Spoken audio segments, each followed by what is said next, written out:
በስመ አብ ወወልድ ወመንፈስ ቅዱስ አሐዱ አምላክ አሜን።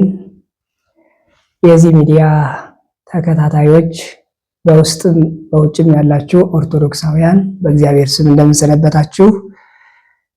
ኃይል፣ ቸርነት፣ ምሕረት፣ ጌትነት የባህሪ የሆነ እግዚአብሔር የተመሰገነ ይሁን። እንኳን አደረሳችሁ። እንግዲህ እንደሚታወቀው የአብይ ጾም የዋዜማ ላይ እንገኛለን። ይህ ጾም አስቀድመን በነቢያት ይወርዳል ይወለዳል የሚለውን በዓል አክብረን በኋላ ደግሞ ይወርዳል ይወለዳል የተባለው ኢየሱስ ክርስቶስ መድኃኒታችን ኢየሱስ ክርስቶስ ተወለደ። የመወለዱን በዓል አክብረን የተወለደውን ተጠመቃል ነው። የተጠመቀውን ደግሞ በመጠመቁ የተገለጠው በመወለዱ የተገለጠውን ዘመን አስተርእዮ በማለት ስናከብር ቆይተን አሁን ደግሞ ትልቁን ጾም አብይ ጾምን የምናከብርበት ዕለት ደርሰናልና በዚህ ሐሳብ እንደ መግቢያም ስንጾምም ደግሞ አንዳንድ ጉዳዮችን እያደረግን የምናልፍበትና ወደ እግዚአብሔር የምንመለስበት እግዚአብሔርም ወደኛ የሚመለስበት ወቅት ስለሆነ በዚያ ውስጥ የምናደርጋቸውን አንዳንድ ሐሳቦች እያየን እንሄዳለን። ለዚህ ሐሳብ የሚሆነን እንደ መነሻ ሐሳብ ከትልቁ መጽሐፋችን ከመጽሐፍ ቅዱስ መነሻ አትብላ የሚል ርዕስ አንስተን እናያለን። ይህንን የመጽሐፍ ቅዱስ ቃል የምናገኘው ኦሪት ዘፍጥረት ምዕራፍ 2 ከቁጥር 17 ላይ ይሆናል። እንግዲህ ጾም ማለት የሚታወቀው መከልከል ማለት ነው። መከልከል ማለት ከብዙ ጉዳዮች ሊሆን ይችላል። በተለየ መንገድ ግን ፍትሐ ነገሥት አንቀጽ 15 ላይ ወይም አንቀጸ ጾም ላይ ጾምሰ ተከልወተ ቢሲ መብል በጊዜ እውቅ፣ ጾም ማለት በታወቀ ሰዓት በታወቀ ጊዜ ከጾም መከልከል ነው አለ። ስለዚህ ኦሪት ዘፍጥረቱም ደግሞ አትብላ የሚል ቃል አስቀምጦልናል። አትብላ ማለት መከልከል ነው። ምናልባት አትብላ የሚለው ቃል ከመጾም መነሻ ቢሆንም ግን ከሌሎች ጉዳዮች ሁሉ መከልከል ያለበት ሐሳብ ነውና ስለዚህ ጾሙን የምንጀምርበት ዋዜማ ላይ ደርሰናል ማለት ነው። እንግዲህ እንደ ቤተክርስቲያናችን አስተምሮ የቤተክርስቲያናችን ሕግ እንደሚያዘዘውና ቀኖና ዶግማ 7ቱ አጽዋማት አሉ። ከ7ቱ አጽዋማት መካከል ደግሞ አብይ ጾም የሚባለውን አሁን እንጀምራለን አሁን በሚመጣው። ስለዚህ አብይ ጾም ማለት ትልቅ ጾም ማለት ነው። ወይም አብይ ጾም ወይም ደግሞ ጾመ ኢየሱስ የኢየሱስ ጾም የኢየሱስ ክርስቶስ ጾም ወይም ደግሞ ትልቅ ጾም በመባል ይታወቃል። ትልቅ ጾም የተባለበት ምክንያቱ አንደኛው የዕለታት ብዛት ስላለው ነው። ዕለት ይህን ያህል ማለትም 40 ቀን ራሱ የጾመው አለ። ከዚህ አስቀድሞ አንድ ሳምንት ደግሞ ዘወረደ በማለት የምንጾመው አለ። ወደ ሕማማትም ስንሄድ ደግሞ ሕማማትን ደግሞ ስንጨምር ይህን ያህል የጾም ወቅት የምንጾምበት እንደ ቤተክርስቲያናችን አስተምሮ የሕግ ጾም የለንምና ስለዚህ የዕለታቱ ብዛት አብይ ጾም ሊያስብለው ይችላል ደግሞም ነው ማለት ነው። ዕለታቱ ብቻ አይደለም የሰዓታትም ደግሞ አለው። ሰዓታት በራሱ የሰዓት ሌሎችን አጽዋማት የምንጾምበት የጊዜ ሰዓት አለን። እስከ 9 ሰዓት የሚጾም ጾም አለ። አንድ ቀን ሙሉ የሚጾም አለ። 2 ቀንም የሚጾም ጾም አለ። ስለዚህ አብይ ጾም የሚባለው እስከ 12 ሰዓት የሚጾም ጾም አለ። እስከ 11 ሰዓት ደግሞ የሚጾም ጾም አለው። ሲቀጥል ደግሞ ወደ ሕማማት ስንሄድ 2 ቀን እንዲጾም ፍትሐ ነገሥት ያዘዛል የሚችል ሰው ደግሞ የሚበላም አለና ስለዚህ አብይ ጾም ትልቅ ጾም መባሉ ሰዓታትንም የያዘ ነው ማለት ነው። በሰዓታት ደረጃ ይህን ያህል ሰዓት ሊጾም የሚችል ጾም የለም እና ማለት ነው። ሲቀጥል ደግሞ ሌሎችን አጽዋማት እንጾማለን። መታሰቢያነታቸው ግን ለምሳሌ የነቢያት ጾም አለ። ነቢያት ኢየሱስ ክርስቶስ እንደሚወለድ እርሱን እያሰቡ የጾሙት ጾም ነው። ምንም በጾም ወቅት እግዚአብሔርን የምናመልክ እኛ እግዚአብሔር ያድርብን ዘንድ ፈቃደ ስጋችንን ለፈቃደ ነፍሳችን ለማስገዛት ቢሆንም መታሰቢያነቱ ግን የነቢያት ጾም በማለት በፍጡራን ነው የሰየምነው። የሐዋርያትንም እንደዚሁ ይሄ ታላቅ ጾም የተባለው ወይም ጾመ ኢየሱስ የተባለው ግን ራሱ ባለቤቱ ኢየሱስ ክርስቶስ ወደዚህ ዓለም መጥቶ እኛ እንጾም ዘንድ የአርያ ጾምን የሰጠበት ስለሆነ አብይ ይባላል። ምክንያቱም ሰማይና ምድርን የፈጠረ ለኛ ብሎ የአርያነት ጾም እኛ እንጾም ዘንድ የአርያነትን ጾም ከሰጠን እሱ አብይ ይባላል። ለዚያ ነው መጽሐፈ መነኮሳት ላይ ድርሳን 34 ላይ እንዲህ ይላል፣ ወጾመ ከመይማርከ ስርዓተ ተጋድሎ ወመዊ ይላል። ኢየሱስ ክርስቶስ ላንተ ሲል ጾመልህ። ለምን ካልክ ስርዓተ ተጋድሎ የመጋደልንና የማሸነፍን ፈቃደ ስጋ በተነሳበት ጊዜ የማሸነፍን ስልጣን ይሰጥ ዘንድ ጾመልህ ይላልና፣ ስለዚህ አብይ ጾም የሚባለው ትልቅ ጾም የሚባለው ዕለታትንም ሰዓታትንም ባለቤቱ የጾመውንም የያዘበት ስለሆነ በመጀመሪያም በመግቢያ ላይ እንኳን አደረሳችሁ ያልኳችሁ ለዚህ ለታላቁ ጾም እንኳን አደረሳችሁ ለማለት የተፈለገ ነው። መልካም እሱ ከሆነ ኦሪት ዘፍጥረት ላይ ይህንን ሐሳብ አስቀመጠልን። እንዲህ ይለናል። ከመጀመሪያ ስንነሳ ወነሶ እግዚአብሔር ለእጓለ እመሕያው ወገብሮ፣ እግዚአብሔር የሰው ልጅ ፈጠረው ባሪያውና በአምሳሉ ፈጠረው ካለ በኋላ ወሴሞ ውስተ ገነት በገነት ይኖር ዘንድ ሾመው። ገነት ሚላት በተፈጥሮ ያገኘናት አሁንም በአካለ ነፍስ የምንገባባት ህይወት ናት። ገነት ማለት በፈቃደ ነፍስ የምንመላለስባት የእግዚአብሔር ማደሪያዎች የምንሆንባት የእግዚአብሔር ልጆች ሆነን እግዚአብሔርን በማመስገን ከእግዚአብሔር ጸጋ ሳንለይ የምንኖርባት ዓለም ናት። ወረድ ሲል ገነት በገነት ላይ ሾሞ የሰው ልጅ ፈጥሮ ማለት ስናየው የሰው ልጅ የእግዚአብሔር ማደሪያ በሚሆን በሰውነቱ ላይ የተሾመ ፍጥረት ነው። ገነት ማለት የእግዚአብሔር ማደሪያ የሰው ልጅ ማደሪያ ከሆነ የኛም ደግሞ ሰውነታችን የእግዚአብሔር ማደሪያ ሲሆን የእግዚአብሔር ገነቱ መኖሪያው ሊሆን ይችላል ሊያድርበትም ይችላልና ስለዚህ የሰው ልጅ ራሱ በራሱ ላይ የተሾመም ጭምር ነው። የተፈጠረው በእግዚአብሔር አርአያ ሲሆን በራሱ ላይ ሾመው። ከዚያ ዋዘዞ ለአዳም ከመ ይትገበራ ወይቀባ ይላል። ገነትን ይጠብቃት ዘንድ እግዚአብሔር የሰው ልጅ አዘዘው። ያዘዘውም ደግሞ ሁለተኛ ትእዛዝ አለ። ወይቤሎ እምኩሉ ዕፅ ዛሎ ውስተ ገነት ብላ፣ በገነት ካለው ዕፅ እንጨት ሁሉ ብላ። ወእምዕፅሰ ዘያርየ ሰናየ ወእኩየ ይትብላ እምኔሁ፣ ክፉና በጎውን የሚያሳውቅ እንጨትን ግን አትብላ አለ። ቢበሉት ክፉ የሚያሳውቅ ባይበሉት ደግሞ መልካም ነገር የሚያሳውቅ ለማለት ነውና ዕፀ በለስን አትብላ በማለት አዘዘው። እንዲህ ካለ በኋላ ወእምዕፅሰ ወእስመ በለተ ትበል ሞተ ትመውት፣ ዕፀ በለስን በበላ ቀን ሞትን ትሞታለህ አለ። ይሄ ተፈጥሯዊ ሕግ ነው። አሁን የፈለግነው ስለ መብላት ብቻ አይደለም። አትብላ ማለት መከልከል ማለት ነው። ጾምም ማለት ደግሞ መከልከል ማለት ነው።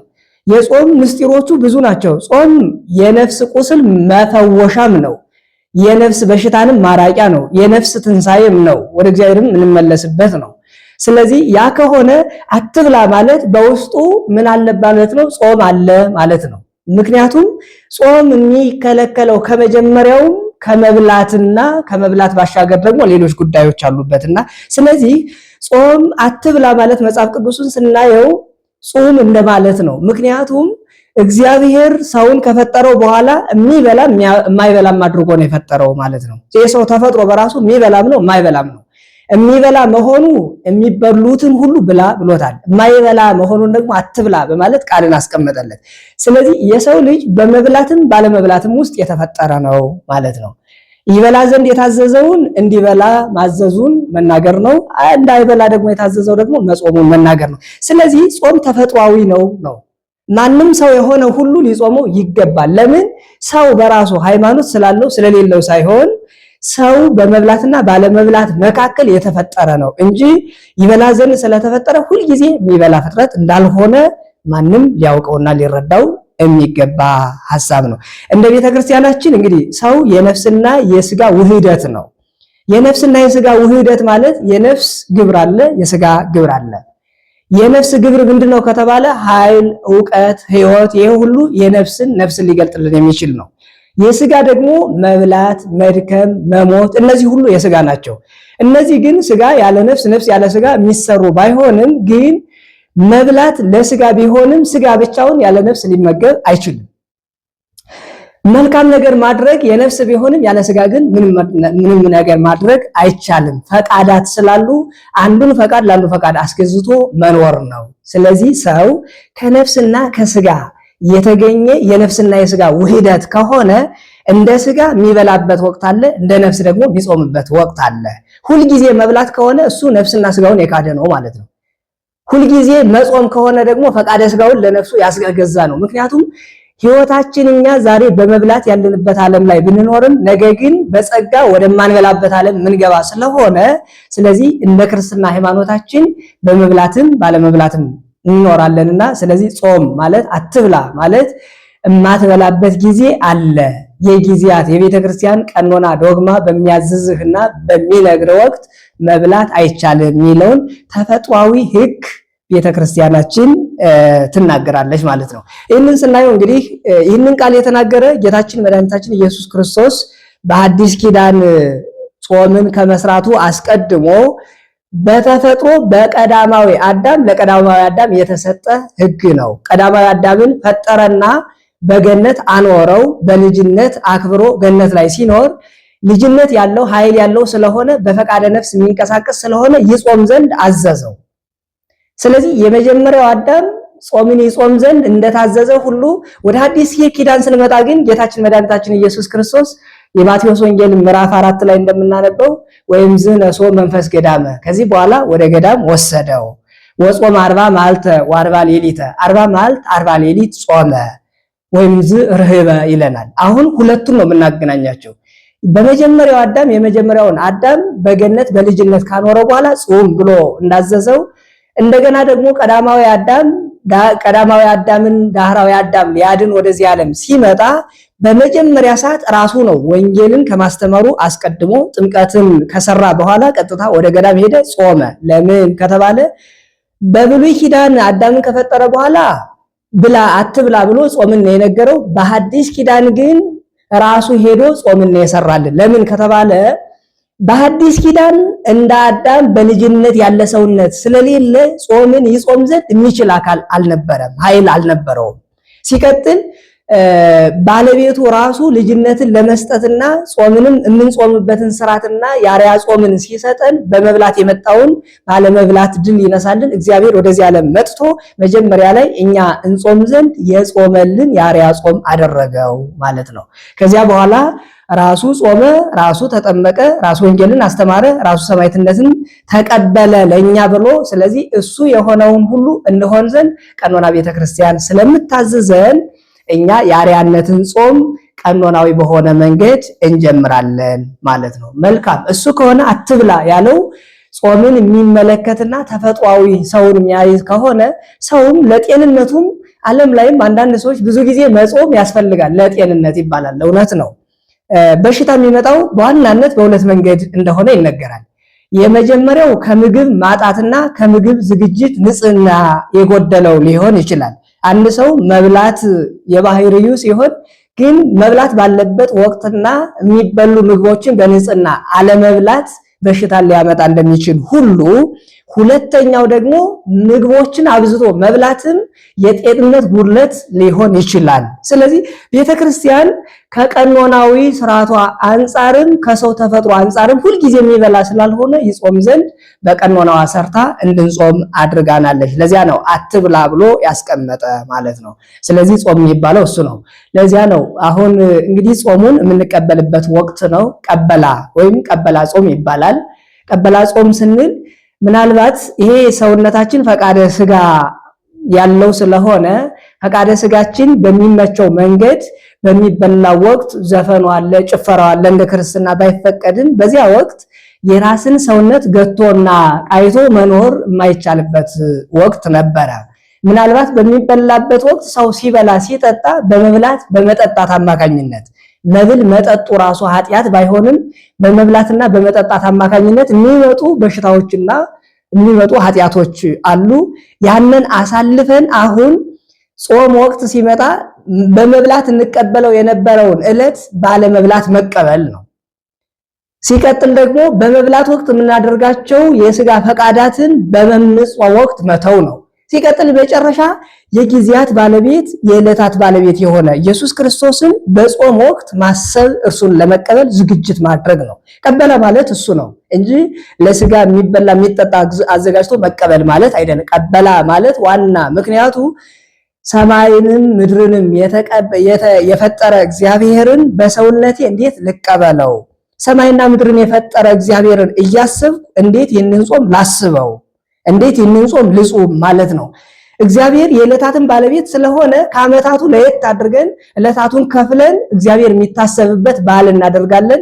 እግዚአብሔር የሚታሰብበት አጽዋማትን እንፈጽማለን እና ስለዚህ ቀበላ ማለት እግዚአብሔርን የምንቀበልበት ሰውነታችንን ለጾም ለመንፈሳዊነት ወደ እግዚአብሔር ለመቅረብ መንፈሳዊ የሆኑ ጉዳዮችን ሁሉ ለሰውነታችን የሚስማሙና ለነፍሳችን ጠቃሚ የሆኑ ሐሳቦችን የምንቀበልበት ወቅት ነው። ለዚያ ነው አትብላ ማለት በመብላት ትቀበለው የነበረ ዓለም ላይ ሆነ ዛሬ ግን ባለመብላት እግዚአብሔርን ተቀበል። ባለመብላት ለቅዳሴውም ለሰዓታቱም ለስብሐተ ነግሁም በአጠቃላይ መንፈሳዊ ለሆኑ ነገሮች ሁሉ ሕሊና እንዲቀበል አዘጋጅ ማለት ነውና አሁን ያለንበት ወቅት ሕሊናችንን ለጾም እናዘጋጅበት መንፈሳዊ ሕይወታችንንም ደግሞ ወደ ነፍስ አባት ሄደን የምናስመረምርበት እግዚአብሔር ወደኛ ሕይወት እንዲመጣ እርሱን ለመቀበል ሕይወታችንን ዝግጁ ማድረግ የምንችልበት ወቅት ነው። ለዚህ አትብላ ያለበት ምክንያቱ እሱ ነው። ምክንያቱም በመብላት የምንቀበለው እግዚአብሔር የለንም። ምናልባት ቅዱስ ሥጋና ክቡር ደሙን በመቀበል የምናገኘው እግዚአብሔር ቢኖርም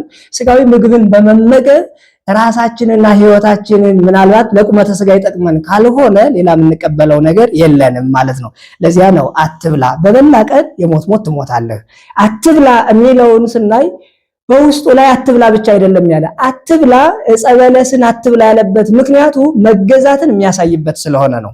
ጾም ማለት መገዛትም ጭምር ነው። ለዚያ ነው መዝሙረኛው ዳዊት ምን አለ? ተቀነዩ ለእግዚአብሔር በፍርሃት፣ በመፍራት ለእግዚአብሔር ተገዙ አለ። ጾም ማለት የአጽዋማት ባለቤት የሆነ እግዚአብሔር እንደሚገዛንና እኛም ተገዦቹ መሆኑን የምንገልጥበት ነው። ለአዳም ዕፀ በለስን አትብላ ያለበት ዋና ምክንያቱ ዕፀ በለስ የማይበላ ስለሆነ ሳይሆን አዳም ሆይ ምናልባት በስነ ፍጥረት ላይ እንድትገዛ አንተን ገዥ አድርጌ ባስቀምጥህም ከስነ ፍጥረት ውጭ የሆንኩ እኔ አንተን ደግሞ እገዛለሁ። ስለዚህ ምናልባት ገዥ ነኝ ብለህ ልቡና ከመጾምም ከመታዘዝም ሩቅ እንዳትሆን ስለዚህ ሕግ አለ። እሱም ሕግ አትብላ በማለት የተቀመጠ ነው። እርሱን የምትፈጽም ከሆነ ለኔ ተገዥ ነህ፣ እሱን የማትፈጽም ከሆነ ለኔ ተገዥ አይደለህም ማለት ነው። እኛ ኦርቶዶክሳውያን የእግዚአብሔር ተገዥዎች ስለሆን በመገዛት የምንገልጥበት ምክንያታችን ጾም ነው ማለት ነው። ያ አትብላ የተባለበትም በውስጡ መገዛት ያለበት ነው። ስለዚህ መብላት ለአፍ ነው ለሆድ ነው፣ እውነት ነው። ስለዚህ መገዛት ማለት ደግሞ እኛ እንዴት ነው በጾም እንዴት ነው የምንገዛው ካል የመጀመሪያው መገዛት የሚባለው ከመብላትና ከመጠጣት መቆም ሲሆን ነገር ግን አካልን መግዛት ነው። ትልቁ አጽዋማችን ጾም የሚባለው አካልን በመግዛት ውስጥ ያለ ነው ማለት ነው። አካልን ለመግዛት ደግሞ አምስቱ የስሜት ተዋሳታችንን ለእግዚአብሔር ማስገዛት መቻል እሱ ትክክለኛ ጾም ነው። አትብላ በማለት መካከል መገዛት እንዳለ ሁሉ ጾም በማለት መካከል ደግሞ ከምግብ መከልከል ብቻ ሳይሆን ከተለያዩ የስሜት ሕዋሳቶች የሚያመጡትን መከራ አትፈጽም፣ ኃጢአት አትፈጽም ማለት ነው። አዳም የፈረሰበት እዚህ ላይ ነበር። አዳም መጀመሪያ ኃጢአት የሰራው በመብላት አልነበረም። የመጀመሪያው በጆሮ ነበር ኃጢአት የሰራው።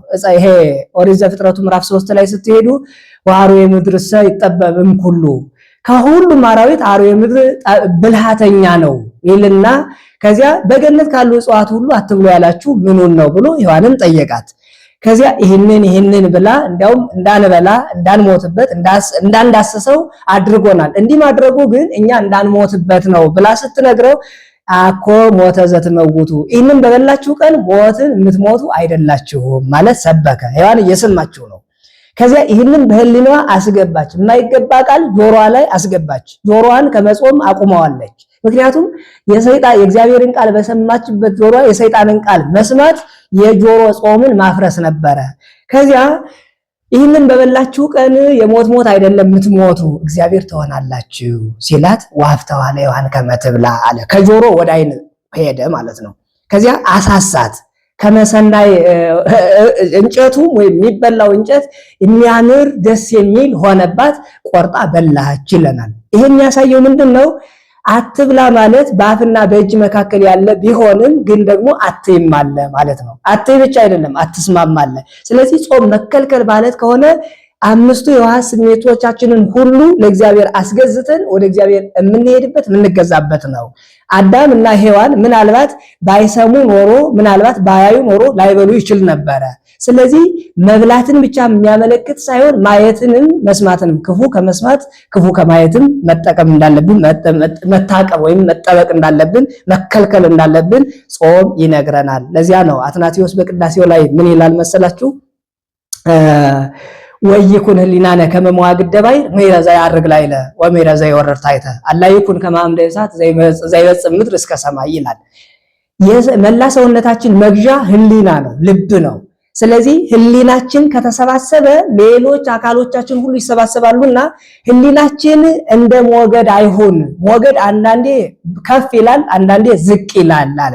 የኛ ልብና ህሊናችን ግን ከሰማይ እስከ ምድር እንደተተከለ የእሳት አምድ ይሁን ብሎ ያስቀምጠዋል።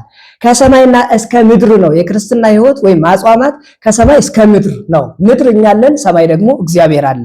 ስለዚህ ከሰማይ እስከ ምድር የተተከለ ይሁን ማለት በጾም ጊዜ ህሊናችን ወደ እግዚአብሔርና ከኛ ወደ እግዚአብሔር፣ የእግዚአብሔር ምሕረት ደግሞ ወደኛ የሚመጣ እንደ እሳት የተተከለ ይሁን ማለት እሳት የቀረበለትን ሁሉ የሚያቃጥል ነው። ስለዚህ በጾም ወቅት የሚመጡ የስጋ ፍላጎቶችን ሁሉ የምናርቅበት ወቅት ነውና እንደዚያ ይሁን ካለ በኋላ ንስፋ ወይኩን ልብነ ስፏ በፈሪያዚያሁ ህሊናችን ብቻ አይደለም ልቡናችንም ደግሞ እሱን በመፍራት የተተከለ የጸና ይሁን። ናንስ ደዊነ ሀቤሁ እጃችንንም ደግሞ ወደ እርሱ እናንሳ። በሰፊያ ማለት ግራና ቀኝ እንደማማተብ አድርገን በማመሳቀል እሱን በማሰብ እጃችንንም ወደ እርሱ እንስቀል ካለ በኋላ ወይኩን እገሪነ ትኩለ ውስተ ቤተ እግዚአብሔር ከመቅጥራተ ሐጺን ዘያንቀለቅል ብሎ ያስቀምጠዋል። እግራችንም ደግሞ በቤተ እግዚአብሔር የተተከለ ይሁን አለ። ወደ ቤተ እግዚአብሔር በመሄድ በእግዚአብሔር ቤት ይጽና፣ ወይም ደግሞ በቤቱም ሆኖ እግዚአብሔርን በማሰብ ቤቱንም ለእግዚአብሔር ሰጥቶ ይኖር አለ። ስለዚህ መገዛት ማለት እነዚህ ስሜቶች ያሉበት ነው ማለት ነው። ጾም ማለት መከልከል ማለት ከሆነ ስለዚህ ሰው ጾምን ለመጾም ከመብላት ብቻ መታቀብ የሌለበት እንደሆነ የሚያሳይ መሆኑ አትብላ በማለት መካከል አዳም ተገዥ ነህ። ምክንያቱም አዛዥ አለ፣ ታዛዥ አለ። ስለዚህ አትብላ ማለት ጾም ማለት ቢሆንም አትብላ ማለት ደግሞ የኔ ተገዥ መሆኑን ግለጥልኝ አለ። የእግዚአብሔር ተገዥ መሆናችንን የምንገልጠው በመብላትና ባለመብላት ሳይሆን ባለመብላት ውስጥ ለእግዚአብሔር መላ አካላችንን በመስጠትና ለእግዚአብሔር በመገዛት ነው ማለት ነው። ይሄ ብቻ አይደለም፣ ህግም ነው፣ ፍቅርም ነው። ንጹም ጾመ ወናፍቅር ቢጸነም ብሏል። ይቺ አትብላ ማለት ፍቅርንም የምታሳይናት። አትብላ ማለት ፍቅር እንዴት ታሳያለች ከተባለ የምትወዱ ከሆነ እጄን ጠብቁ ብሏል። ለምንወደው ሰው ቃሉን እናከብርለታለን። ስለዚህ እግዚአብሔር የምንወደው ከሆነ የመጀመሪያው ህጉን መጠበቅና ማክበር ከሆነ፣ ሲቀጥል ደግሞ እግዚአብሔር የምንወደው ከሆነ እግዚአብሔር የፈጠረውን ፍጥረት ደግሞ መውደድ ግዴታችን ነው። ጾም ሲጀምር ሰው መውደድ አለበት። እግዚአብሔርን እየወደደ ሌላውን ወንድሙ እየጠላ እወዳለሁ ማለት ስለማይችል፣ ስለዚህ ፍቅርንም ያመለክት ነው፣ ህግም ነው። እንዲህ ስለሆነ ጾምን እንጾማለን ማለት ነው። ስለዚህ ጾም እሱ ከሆነ መጾም ማለት መታቀም መከልከል እንደሆነ ሁሉ ሰው የሚጾመው ፈቃደ ስጋውን ለማድከም ነው። የሚኖርበት ዓለም የስጋ ዓለም ነው። የነፍስ ዓለም ደግሞ በዚያኛው ዓለም እናገኘው ነው። በስጋ ዓለምም ብንኖር ነፍስ ግን አለች። የስጋ ዓለም እንደሆነ ለማሳየት የስጋ ዓለም በስቶ ወይም ደግሞ የስጋ ፈቃድ በስቶ የሚኖርበት ዓለም ነውና እዚህ ዓለም ላይ ስንኖር እንደ ክርስትና የነፍስን ፈቃድ ለመፈጸም የግድ የሚበሉ የሚጠጡ ጉዳዮችን መቀነስም አለብን። ዓለመ ሥጋ ስለሆነ መብል መጠጥ የማይበላትና የመከራዎች የፈተናዎች ሁሉ መነሻ ምንጭ ስለሆነ ስለዚህ ራሳችንንም ከፈተና ከመከራ ለማዳን አንደኛው መጾም ትልቁ መድኃኒታችን ይሆናል ማለት ነው። ይሄ ጾም የሚከበረው በመጾም ሲሆን በመጾም የምናከብረው በውስጡ ላይ ግን ጾም በራሱ ምጽዋት አለበት፣ ጾም በራሱ ጸሎት አለበት፣ ጾም በራሱ ንስሐ አለበት። እነዚህ የማይቀሩ ናቸው፣ ከጾም ጋር የተገናኙ ናቸው ማለት ነው። ራሱ ባለቤቱ ኢየሱስ ክርስቶስም ሲያስተምር በማቴዎስ ወንጌል ምዕራፍ 6 ላይ የመጀመሪያ ምጽዋትን ይናገራል። ወባይቱ ቁ ምጽዋተክሙ ይትግበሩ ላዕለ ሰብእ ምጽዋት የምትመጸውቱ ሰዎች፣ እንመጸውታለን የምትሉ ሰዎች ምጽዋታችሁን ሰው ይይልን ይስማልን ብላችሁ አታስቡ፣ ወይም ደግሞ እንዲያ ይላችሁ አታድርጉ ካለ በኋላ ቀጥሎ እንደገና ደግሞ ጸሎትን አመጣ። ከጸሎት በኋላ ጾምን ደግሞ ተናገረ ማለት ነው። አሁን ጾም ማለት ከምግብ መታቀብ መከልከል ማለት ሲሆን በውስጡ ላይ ግን ለጾም በራሱ ምጽዋት አለበት። ምንድነው ከተባለ ምጽዋት ያለበት ሰው የሚጾመው ጧት ላይ የሚበላ ነበረ ከሰዓት እንዲበላ ይሆናል ማለት ነው። ወይም ደግሞ እንደ አብይ ጾም 11 ሰዓት የሚበላበት ወቅት አለ። አሁን በዘወረደ ወቅት ደግሞ 12 ሰዓት ይበላል። ስለዚህ ሰው በአንድ ቀን እስከ 12 ሰዓት የሚበላቸው ምግቦች ወይም የሚያጠፋቸው ገንዘቦች ነበሩ። ሰው ጾመ ማለት ጧት ላይ ይበላው የነበረውን ከሰዓት ይበላው የነበረውን ምግብ ለምጽዋት መስጠት ነው ጾም የሚባለው። ትክክለኛው ጾም እሱ ነው። ጧት ላይ ይበላው በሚበላበት ወቅት ጧት ላይ ይበላ የነበረውን ምግብ እያስቀመጠ ከሰዓት የሚበላ ከሆነ ምግብ መቆጠብ ወይም ደግሞ ያለውን ገንዘቡን መቆጠብ ካልሆነ መጾም ሊሆን አይችልም ብሎ መጻሕፍት የቤተክርስቲያን መጻሕፍት ይናገራሉና፣ ስለዚህ ጧት ላይ እንበላው የነበረውን ያንን ወጭ የምናደርገውን ገንዘብ ማታ ላይ ሊበሉ የሌላቸው ሰዎች ስላሉ ለነሱ ምጽዋት መስጠት ትክክለኛ ጾም ያደርገዋል ማለት ነው።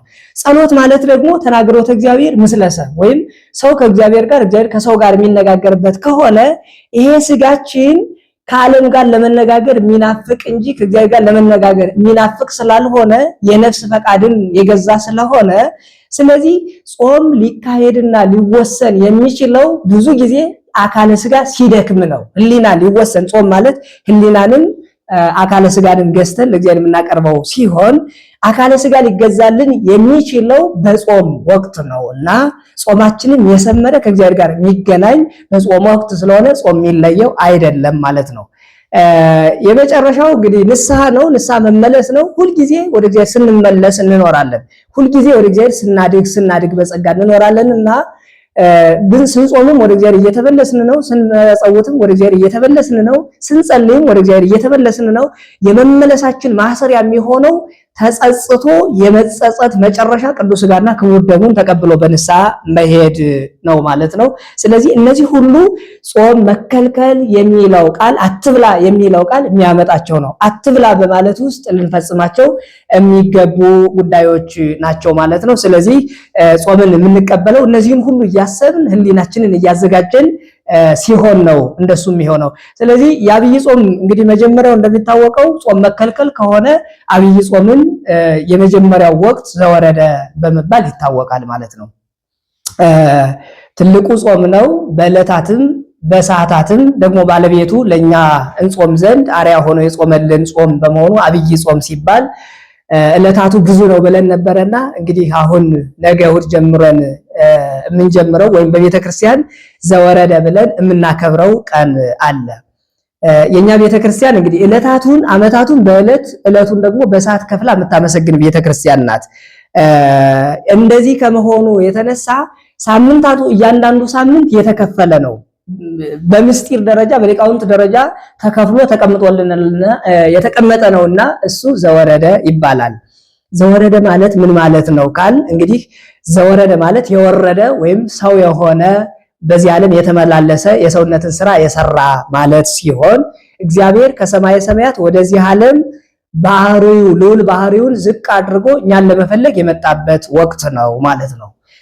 እሱ መሆኑንም ደግሞ የምንገልጠው ዘወረደ እግዚአብሔር ከልልና በሰማይ ያለው እግዚአብሔር ወደዚህ ዓለም መምጣቱን ስናስብ እንደ ክርስትና ሃይማኖትና እንደ ቤተክርስቲያን አስተምሮ በዘወረደ ጀምረን የምናደርገው ለጾሙ አለ። እግዚአብሔር ከሰማይ ወረደ እንዳልን ሁሉ በገዳም ያሉ መነኮሳትና መነኮሳያት ከገዳማቸው በምድረ በዳ ጾሙን ለማክበር ወደ በረሃ የሚፈልሱበት ቀንም ጭምር ነው።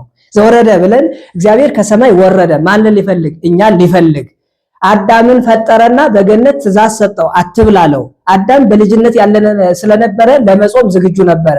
እግዚአብሔር በአዲስ ኪዳን ግን አትብላ ቢለን የመብላት ኃይላችን የበረታ ስለሆነ ፈቃደ ሥጋ የጸናብን ስለሆነ መፈጸም ስለማንችል አትብላ የሚለውን ሕግ ለመስጠት ራሱ ወደዚህ ዓለም ወረደ የሚለውን ምስጢር የሚያሳይበት ነው። ስለዚህ ገዳማውያን እግዚአብሔር ከሰማይ ሰማያት እኛን ሊፈልግ ወደዚህ ዓለም ከመጣ ብለው በገዳም ያሳልፉ የነበሩ ከሰው ርቀው ጥቂት የሚጠጣ ጥቂት ደግሞ የሚበላ ይዘው በረሃ ለበረሃ ይሄዳሉ ማለት ነው።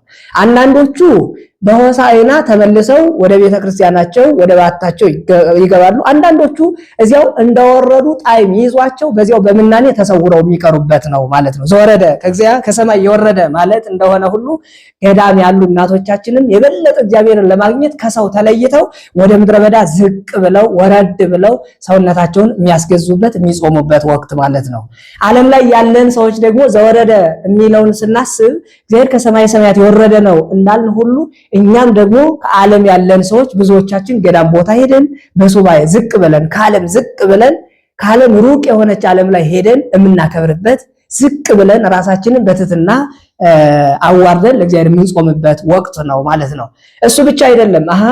ገዳም ያሉት ወደ በረሃ በመሄድ ዓለም ላይ ያሉት ወደ ገዳም በመሄድ የሚጾሙት ብቻ ሳይሆን ዓለም ላይ ያለን በራሱ አልጋ ላይ ከፍ ብለን እንተኛ የነበርን ሰዎች ከአልጋ ላይ ዝቅ ብለን የምንጾምበት ወቅት ነው ማለት ነው። ዘወረደ ሱባኤ የሚያዝበት ዘወረደ ማለት እግዚአብሔር ከሰማይ ሰማያት የወረደበት ከሆነ እኛም ደግሞ እግዚአብሔር ከሰማይ ሰማያት ወርዶ ሰው ሆኖ ገዳመ ቆሮንቶስ ላይ ቆሞ ሳይቀመጥ ከጾመልን ለኛ ብሎ አርያነትን ከሰጠን እርሱ የጾመልንን ጾምማ እኛ የሱ ማደሪያ የሆን ሰዎች ለምን ዝቅ ብለን ካልጋችን አንጾምም ብለን ካልጋችን ወርደን ምድር ላይ ተኝተን ሰቅ ለብሰን የምንጾምበት ወቅት ነው። እሱ ብቻ ሳይሆን በልቡናችን በኃጢአት ከፍ ከፍ ያልን ሰዎች ወይም ደግሞ ዓለም ላይ በዓለማዊ በሆኑ ጉዳዮች ከእግዚአብሔር ተለይተን ዓለም ላይ ባሉ ነገሮች ሁሉ ከፍ ብለን የምንኖር ሰዎች ዝቅ ብለን በትህትና የምንጾምበት ወቅት ነው ማለት ነው። ስለዚህ መታቀብ ብለን እንደተናገርን ሁሉ መቀበልም አለ። ጾም ማለት መጠበቅ እንደሆነ ሁሉ እሱን ለመቀበል ደግሞ የኛን ሰውነት ማዘጋጀት እንዳለ ሁሉ ይህንን የምናዘጋጅለት ጾም ደግሞ ዘወረደ በመባል ይታወቃል። ዘወረደ ማለት እንግዲህ የወረደ ሰው የሆነ ማለት ነው። ሰው በሆነው ሁሉ ሰው ሆኖ በሰራቸው ስራዎች ሁሉ የምናገኛቸው ሀብቶች አሉ። ለዚያ ነው ተዋረዶ ሰያጼል ይለዋል። እንዲያውም ሊቁ ተረፈ ቄርሎስ ላይ ተዋረዶ ሰያጼል መዋረድ ዝቅ ዝቅ ማለት አያዋርድም። አራያ ፍቅሩ እቱ እኛን ስለወደደ ነው ዝቅ ያለው። ወረደ ሀቤከ አኮ ከመይን መርተውታ አላክ ያከ በዘያርጋቢው አንተን ወደ እርሱ ከፍ ያደርግ ዘንድ እርሱ ወደ አንተ ወረደልህ ይላል። ስለዚህ ዘወረደ ብለን ስናከብር እኛ ዓለም ላይ ሆነን ዝቅ ብለን የነበርን ሰዎችን በጾሙ አማካኝነት ወደ ቤተክርስቲያን ስቦ ከፍ ሊያደርገን ነው። ዘወረደ ማለት ከሰማይ ሰማያት የወረደው እኛ ወደ ሰማይ መሄድ ቢያቅተን በህሊና ወደ እሱ እንሄድ ዘንድ ወይም ደግሞ የእኛን ስጋ ነስቶ እሱ እኛም ደግሞ ከእርሱ ልጅነትን አግኝተን ወደ እሱ ቀርበን ተስፋ የምናገኝበት ጭምር ነው። ለዚያ ነው መጽሐፍ ምን ብሎ ይናገራል? በሃይማኖተ አበው ለእስክንድሮስ 16 ላይ ምንትኑ አጻቆ እግዚአብሔር ይረድ ውስተ ምድር ይላል። እግዚአብሔር ከሰማይ ሰማያት ወደዚህ ዓለም ይወርድ ዘንድ ምን አስቸገረው ምን አተጋው ካለ በኋላ ወይሰገውም ቅድስት ድንግል ከድንግል ማርያም ይወለድ ዘንድ ከዚያም ደግሞ በዮርዳኖስ ይጠመቅ ዘንድ ይሰቀል ዘንድ ከእናቱ ጡት ይጠባ ዘንድ ምን አተጋው ካለ በኋላ አኮኑ በእንቲአነ ከመያንሳነ ለማሰነ እንዲህ ሁሉ የሆነው እኛ ሞተን ነበረና ጠፍተን ነበረና እኛን ከጥፋት ሊያድነን ነው እንዳለ ሁሉ ዘወረደንም ስናስብ እኛ ወደ ጥፋት ዓለም ሄደን ነበረና እኛን ከጥፋት ዓለም ሊመልሰን ወደዚህ ዓለም የመጣበትን የምናስብበት ምስጢር ነውና እሱን ፍቅሩን እያየን የምንገልጥበት ፍቅሩን እያሰብን ወደ እግዚአብሔር የምንመለስበት ምን ያህል እንደሚወደን የሚያሳይበት ምስጢር ነው። ስለዚህ በመቀበልና በመከልከል መካከል እርሱ የወረደውን እያሰብን ባህሪያነቱ ጸንተን እርሱ እንደጾመ ለኛ ብሎ የመጋደልንና ድል የመንሳትን ጾም እንደጾመልን እኛም ፈቃደ ስጋን ለማሸነፍ ዓለም ላይ ያሉ ሁሉ ጉዳዮችን ሁሉ ለማሸነፍም ወደ እግዚአብሔር መቅረብ ነውና እግዚአብሔር የሌለበት ዓለምም ያልፈጠረው ፍጥረትም የለምና እኛ ለእርሱ ስንገሳ ልቡናችንን ዝቅ በማድረግ ሶስቱ አርእስተ ኃጣውእ ድል እንደነሳ እኛም ሶስቱ አርእስተ ኃጣውእ ድል የምንነሳበት ጾም የነፍሳችን ፈውስ ሊሆነን የሚችል እሱ ነውና እነዚህን በማድረግ ልንጾም ይገባል ማለት ነው። በቀጣይ ደግሞ ወደ ሌሎች ሐሳቦች እንሄዳለን። አሁን ያየናቸው እንግዲህ ጾም በመከልከል ውስጥ በጾም ውስጥ መገዛት አለ። በመገዛት ውስጥ ደግሞ ንስሐ መግባትን፣ ጸሎትን፣ ምጽዋትን አይተናል። ያው የወረደውን ደግሞ በዚህኛው ሳምንት የመጀመሪያው ሳምንት ዘወረደ በመባል ወደዚህ ዓለም መጥቶ ወንጌልን የሰራልንን እያሰብን እኛ ወደሱ ከፍ የምንልበትን ሕይወት እንድንመራ እግዚአብሔር ይፍቀድልን። ወስብሐት ለእግዚአብሔር።